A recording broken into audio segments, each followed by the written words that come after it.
ओ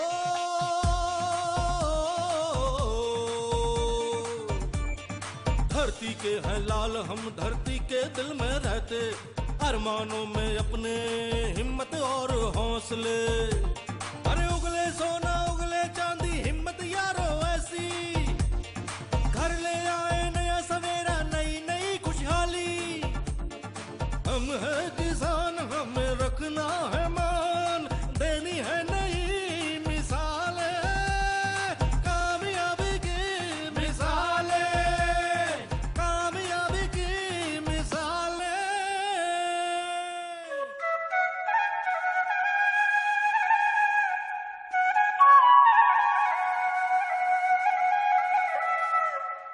विकास के शुरुआती चरणों में संभवतः पशु इंसान का सबसे पहला मित्र रहा है।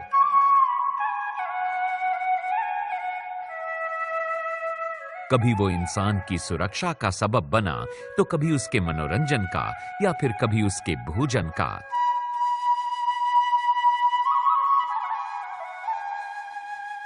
लेकिन विकास के इस क्रम में इंसान और पशुओं का रिश्ता कमजोर पड़ता गया।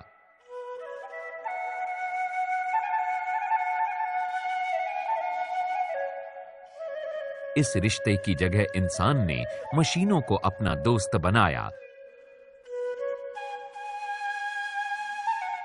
अन्यथा पशुधन आज भी ऐसा धन है जो भारतीय किसानों की समृद्धि की राह खोल सकता है, राह खोल रहा है। खास तौर पर गाय भैंसों को पालकर यानी डेयरी फार्मिंग के जरिए इंसान इस मान्यता को दोबारा मजबूत कर सकता है कि भारत में दूध की नदियां बहती हैं।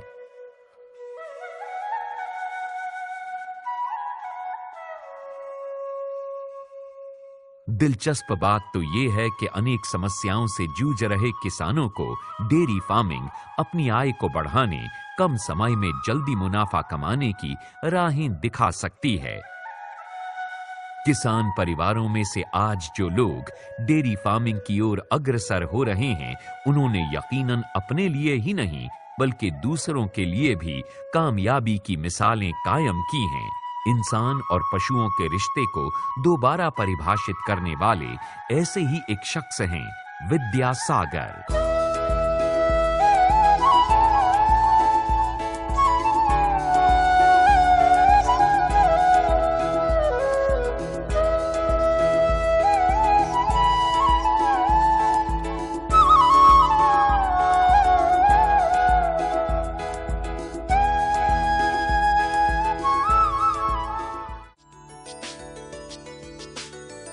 विद्यासागर तक पहुंचने के लिए हमें जाना होगा पलवल।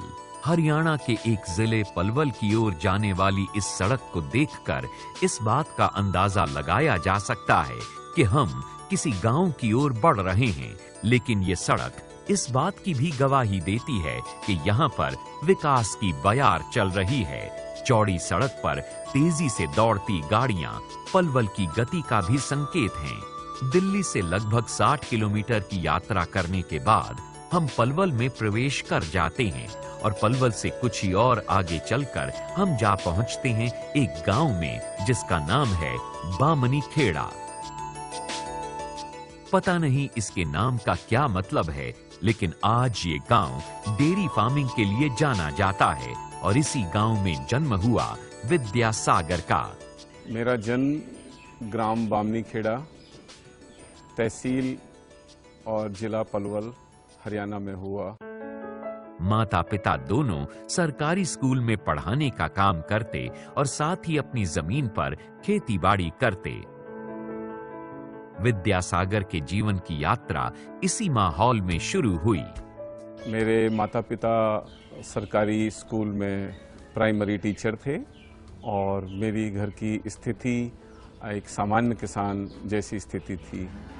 हम लोगों के पास बहुत थोड़ी ज़मीन थी और उस ज़मीन में मेरे माता पिता खेती भी करते थे और उनके साथ हमने अपना बचपन शुरू किया। बिना किसी नाटकीयता के विद्यासागर बड़े होने लगे, शिक्षा हासिल करने लगे। हमारे गांव में ज़मीन कम होने की वजह से हम लोग हमेशा नौकरी तथा खेती दोनों के ऊपर निर्भर रहने की कोशिश करते थे। घर में गाय भैंस भी थी। खेती और पशुओं से विद्यासागर का बस इतना ही रिश्ता था कि वो कभी-कभी चारा लेने के लिए खेतों में चले जाते। हमारे घर में जब मैं छोटा था तो भैंसें और गायें थी जिनको मेरी माँ और मेरे पिता दोनों मिलकर संभाला करते थे। उनके लिए हरा चारा कभी-कभी हम उनके साथ खेतों में आया करते थे और खेतों में आने के बाद हम उनके साथ चारे काटने में और उसको घर तक ले जाने में उनकी मदद करते थे।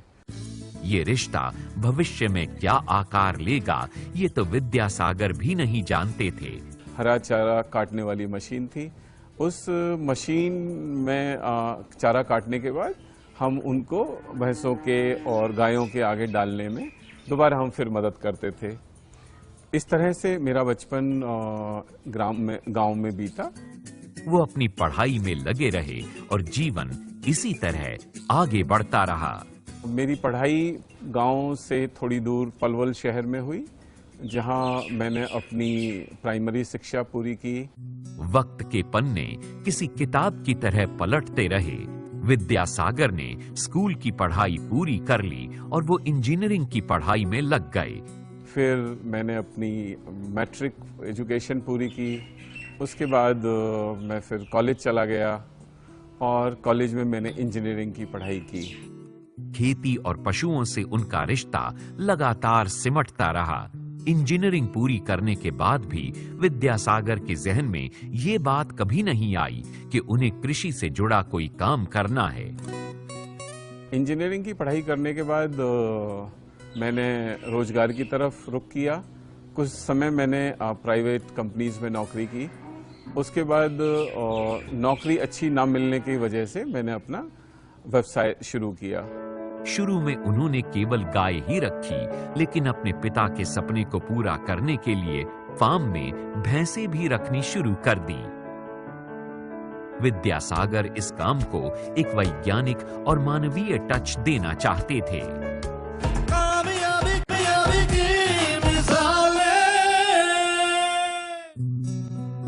पहले नौकरियां और फिर बिजनेस करने के बाद विद्यासागर जा पहुंचे ऑस्ट्रेलिया। तकरीबन 15 साल व्यवसाय करने के बाद मैंने ऑस्ट्रेलिया यहाँ से इमिग्रेशन लिया और मैं यहाँ से ऑस्ट्रेलिया चला गया। विद्यासागर ऑस्ट्रेलिया चले तो गए, लेकिन वहाँ भी पशु प्रेम ने उनका पीछा नहीं छोड़ा। ऑस्ट्रेलिया जाने के बाद मैंने वहाँ खेती बाड़ी को देखा, एग्रीकल्चर एक्टिविटीज को देखा, जिसमें डेयरी फार्मिंग मुझे सबसे ज्यादा अपनी ओर आकर्षित किया। उन्होंने ऑस्ट्रेलिया में अनेक डेयरी फार्म देखे और ये पाया कि वहाँ किस तरह कम लोगों के साथ भी अधिक कमाई की जा रही है। डेयरी फार्मिंग में मैंने वहाँ देखा कि वहाँ बहुत ऑर्गेनाइज्ड डेयरी फार्मिंग थी, बहुत ही चीजें व्यवस्थित थी और कम लोगों से वो ज्यादा काम कर पाते थे। जीवन का यही वो मोड़ था जब विद्यासागर ने वापस भारत आने का फैसला किया। शायद मैं इस चीज को इंडिया में मिस कर रहा हूं और मुझे दोबारा से जाके इंडिया में फिर यही व्यवसाय शुरू करना चाहिए, जिसकी मुझे लगता है कि आज भारतवर्ष में, मेरे प्रदेश हरियाणा में जरूरत है। मैं दोबारा से फिर वहां से वापस आया। यहाँ आने के बाद मैंने फिर देखा कि ये जो डेयरी इंडस्ट्री है ये व्यवस्थित नहीं है। इसके लिए फिर मैंने हिंदुस्तान में बहुत डेयरियों में भ्रमण किया, जिसमें मैं पंजाब, देहरादून, गुजरात, पुणे जैसी जगहों पर डेयरियों को मैंने भ्रमण किया। देखा कि डेयरी फार्मिंग में लोग हैं बट कम लोग हैं। तो हमने एक प्लानिंग की कि हम पशुओं के साथ अपना एक डेयरी का फार्म स्टार्ट करते हैं। 7 पशुओं से शुरू हुआ डेयरी फार्मिंग का सिलसिला देखते ही देखते 100 पशुओं तक पहुंच गया। 2013 में अंत तक 100 पशु की एक यूनिट बनाई। शुरू में उन्होंने केवल गाय ही रखी, लेकिन अपने पिता के सपने को पूरा करने के लिए फार्म में भैंसें भी रखनी शुरू कर दी। मेरे पिता का एक और भी सपना था कि हम गायों के साथ साथ भैंसों का भी काम शुरू करें, भैंसों को भी साथ साथ रखें। तो हमने 1/4 पैटर्न में, जैसे हमारे पास 100 गाय का हमारा था, तो हमने 25 भैंसों के लिए भी साथ साथ काम किया, जिसके लिए हमने जींद, रोहतक, महेंद्रगढ़, भिवानी से हम मुर्रा नस्ल की भैंसें लेके आए। विद्यासागर इस काम को एक वैज्ञानिक और मानवीय टच देना चाहते थे। भैंसें हमने रखी और भैंसों के लिए हमने अलग शेड बनाया, गायों के लिए अलग शेड्स बनाया, जो कि इजराइल पैटर्न के ऊपर शेड्स हैं, जिसमें पूर्व से पश्चिम की तरफ की दिशा में शेड्स होने चाहिए। विद्यासागर के शेड्स में पशुओं के लिए हवा और क्रॉस वेंटिलेशन का भी उचित बंदोबस्त किया गया है। शेड्स की जो हाइट है वो हमने 15 फुट से लेके 16 फुट के बीच में रखी और 12 फुट के लगभग हमने किनारों पे रखी, जिससे कि पशुओं को हीट ना लगे और नेचुरल हवा में पशु रह सकें।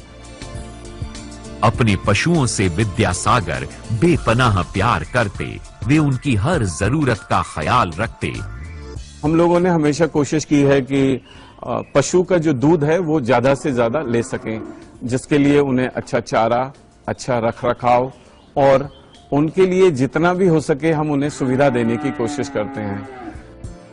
उनकी जरूरतों के हिसाब से ही विद्यासागर ने शेड बनवाए, पशुओं के पीने के पानी की उन्होंने व्यवस्था की।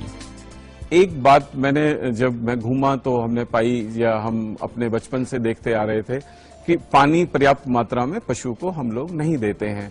उसको पानी हम अपने समय के हिसाब से पिलाते हैं, जैसे कि पशु को तकरीबन पानी हम लोग 3 वक्त पिलाते हैं, बट हम लोगों ने व्यवस्था पशुओं के लिए ऐसी की कि उसे जब दिल करे वो पानी पी सके। और उनका जो खाने का ट्रफ है उसको हमने ऐसा बनाया कि पशु जैसे फील्ड में चारा चरता है तो उसको अपनी गर्दन तकरीबन 6 या 4 इंच के आसपास रखनी होती है, जिसको कि वो फील्ड में खाना खाते हुए अपनी घास को खाता है। खाने की जो उसकी एक जगह है उसको ऐसी बनाई कि प्रॉपर झुक के वो खाना खाए। विद्यासागर ने इस बात का भी ख्याल रखा कि पशु अगर बैठें तो उन्हें किसी तरह की रगड़ ना लगे। पशुओं के लिए हम लोगों ने एक चीज और नोटिस की कि जो पक्का पोर्शन, जो कि कंक्रीट पोर्शन हम पशुओं के लिए रखते हैं, तो उस पोर्शन के ऊपर पशु जब बैठता है तो उन्हें दिक्कत होती है। उनके जो थन होते हैं उनमें उनका कुछ रगड़ लगने की वजह से या दूसरी वजह से नुकसान होने की संभावना होती है। तो उसके लिए हमने पुणे से इस मैट्स मंगाए, जो मैट का साइज, रबर मैट्स हैं ये, इनका साइज 6 फुट बाई 4 फुट होता है और एक पशु के लिए वो पर्याप्त होता है। तो वो मैट्स हमने मंगवाए और वो मैट्स हमने डेयरी में लगवाए। मैट्स लगाने के बाद हमें महसूस हुआ कि पशु जब चाहे पक्के पे भी बैठता है, या जैसे ही बरसात का मौसम होता है तो उसमें कच्चे पोर्शन के ऊपर कई बार थोड़ी ज्यादा बरसात होने की वजह से कीचड़ हो जाती है, तो उसमें जब पशु पक्के के ऊपर बैठता है तो उसको कोई हानि नहीं होती, उसको कोई नुकसान नहीं होता।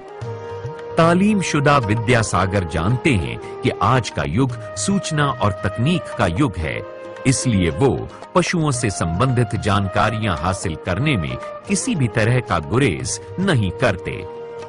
हरियाणा की किसान सेवा केंद्र पलवल में है, जिसमें कि वो हमें समय समय पर बुलाते रहते हैं और हमें अच्छी अच्छी चीजों से अवगत कराते हैं। किसान मेला के कुछ यहाँ प्रोग्राम्स होते हैं जिनमें हम जाते हैं, और गवर्नमेंट या दूसरी जो इंस्टीट्यूशंस हैं उनसे जो भी बेहतर चीजें हमें मॉडर्न डेयरी फार्मिंग के लिए जरूरत होती है वो लेने की हम कोशिश करते हैं। दूसरा, NDRI करनाल में हम लोगों को भी आमंत्रित किया जाता है। वहां जाने के बाद हमें काफी चीजों की जानकारी हासिल होती है। उन्हें एक SMS नंबर हमसे, एक नंबर, मोबाइल नंबर हमारा लिया है। SMS के थ्रू मौसम की या दूसरी कोई महत्वपूर्ण जानकारी पशुओं के बारे में हमें उनसे भी प्राप्त होती है, जो कि हमारे लिए बहुत लाभकारी है। उन्होंने अपने डेयरी फार्म को पूरी तरह से आधुनिकता और तकनीक से सुसज्जित बनाया है। डेयरी फार्म में अच्छी तरह से झाड़ू लगाई जाती है और इसके बाद चूना डाला जाता है ताकि पशुओं को कीड़ों से बचाया जा सके। विद्यासागर के डेयरी फार्म पर शेड में होने के बावजूद सभी पशु आजादी से सांस ले पाते हैं। इन्हें ताजा चारा डाला जाता है और इनके लिए पीने का साफ पानी भी हर समय उपलब्ध है। और विद्यासागर अपने फार्म पर ये सारे काम अपनी निगरानी में ही करवाते हैं। वो अपने पशुओं के स्वास्थ्य के साथ किसी भी तरह का खिलवाड़ नहीं करना चाहते। वो अपने पशुओं की दोस्तों की तरह हिफाजत करते हैं। 3 महीने से लेके 6 महीने के बच्चे अलग रखे जाते हैं, 6 महीने से 1 साल के बच्चे अलग रखे जाते हैं और 1 साल से ऊपर के मतलब हीफर्स को हम लोग अलग रखते हैं, जिससे कि हम उनकी फीड का प्रॉपर ध्यान दे सकें। तो पशु के साथ बहुत संभल के और बहुत ध्यानपूर्वक हमें मॉनिटर करना पड़ता है कि भाई इस पशु को ये समस्या है, और अगर पशु को कोई समस्या है तो उसके लिए हमारा जो डॉक्टर है, हमने अपनी तरफ से कुछ डॉक्टर्स का प्रोविजन कर रखा है। उन डॉक्टर्स को हम कॉल करते हैं और उनको प्रॉपर तरीके से फिर ट्रीट कराते हैं। विद्यासागर के फार्म में काम करने वाले सभी कर्मचारी स्किल्ड हैं। वे पशुओं की देखभाल से लेकर दूध की आपूर्ति तक हर काम को बेहतर ढंग से करना जानते हैं। कामयाबी की मिसालें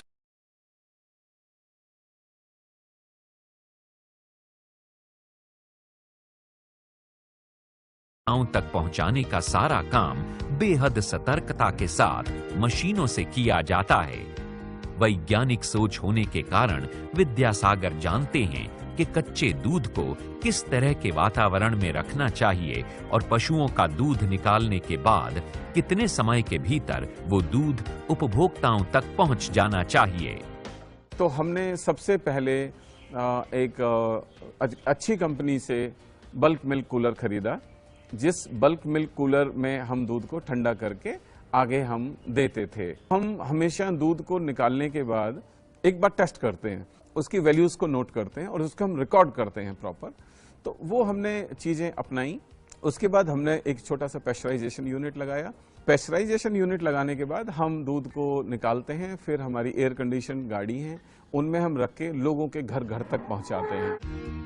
विद्यासागर के फार्म में काम करने वाले सभी कर्मचारी स्किल्ड हैं। वे पशुओं की देखभाल से लेकर दूध की आपूर्ति तक हर काम को बेहतर ढंग से करना जानते हैं। जहां तक काम करने वाले लोगों की बात है, ये इसके लिए स्किल्ड लेबर होती है, जो परमानेंट लोग हैं, जो हमारा सहयोग कर रहे हैं। फिर हमारे आसपास जो अनएम्प्लॉयड फीमेल हैं, मेल हैं, हमारे जैसे ड्राइवर्स हैं, वो हमारे आसपास के क्षेत्र से आते हैं। जिन डिब्बों में दूध रखा जाता है उनकी साफ सफाई भी एक अहम काम है। सभी डिब्बों को साबुन से बाकायदा धोया जाता है। मशीन से मिल्किंग करने के बाद एयर कंडीशन्ड गाड़ियों में ही दूध की आपूर्ति की जाती है। जिस तरह की विशाल मशीनें दूध को टेस्ट करने के लिए यहां लगाई गई हैं, वे आपको ये सोचने पर मजबूर कर देती हैं कि यहां हो क्या रहा है। लगभग 700-800 लीटर दूध हम पैदा करते हैं। इस दूध को प्रॉपरली हम अपने लैब में टेस्ट करते हैं। टेस्ट करने के बाद ही हम आगे देते हैं। और टेस्टिंग में हमने गर्वर की मशीन है, उसके बाद आधुनिक मशीन सब रखी हुई हैं। महज 3 साल में ही विद्यासागर ने अपने डेयरी फार्म को कामयाबी की बुलंदियों तक पहुंचाया है। इस क्षेत्र में उनके डेयरी शुरू करने के बाद और भी कई लोग डेयरी फार्मिंग में आए। हमारे डेयरी शुरू करने के बाद हमारे इस पलवल और फरीदाबाद डिस्ट्रिक्ट में तकरीबन 20 डेयरियां और खुल चुकी हैं, जो कि हमें बहुत अच्छा लगता है कि हम लोगों से बात करते हैं, आपस में एक दूसरे की समस्याओं को सुनते हैं और आपस में उन समस्याओं को एक दूसरे से हम सुझाव लेते और देते हैं। विविधता ने विद्यासागर की सफलता को नए आयाम दिए हैं। वे अपने पशुधन का भरपूर इस्तेमाल करते हैं। उनके यहाँ गोबर का इस्तेमाल गोबर गैस प्लांट के लिए किया जाता है और गायों के मूत्र का छिड़काव खेतों में किया जाता है। पशुओं के गोबर का इस्तेमाल हम लोग गोबर गैस प्लांट के लिए, और हम लोग उसका एक वर्मी कंपोस्ट, केंचुए का खाद बनाकर कर रहे हैं। तथा पशुओं का जो गायों का जो मूत्र है उसको हम इकट्ठा करके और खाद के लिए या खाद के साथ खेतों में ऊपर छिड़काव के लिए इस्तेमाल करते हैं, उसमें कुछ पानी की मात्रा मिलाकर। विद्यासागर ने अपने फार्म पर वर्मी कंपोस्ट यूनिट भी लगा रखी है। वो इस इकाई की देखभाल करते हैं और केंचुए से बनी खाद की पैकिंग करके उसे बाजार में बेचते हैं। यानी अपने फार्म पर विद्यासागर हर संभावना का सही इस्तेमाल करते हैं। हमारे यहाँ हमने कुछ खड्डे करा रखे हैं, उनके अंदर हम खाद बनवाते हैं, तो वो खाद उपलब्ध है लोगों के लिए, जो गोबर हम इनका इस्तेमाल करते हैं जिसमें। और हमारे पास गऊ का मूत्र जो लोग फिनाइल या दूसरी चीजों के लिए इस्तेमाल करते हैं, वो अवेलेबल है। यूं देखा जाए तो विद्यासागर ने बेहद कम समय में कामयाबी की बुलंदियां छुई हैं, लेकिन ये उनकी मंजिल नहीं है बल्कि एक पड़ाव है।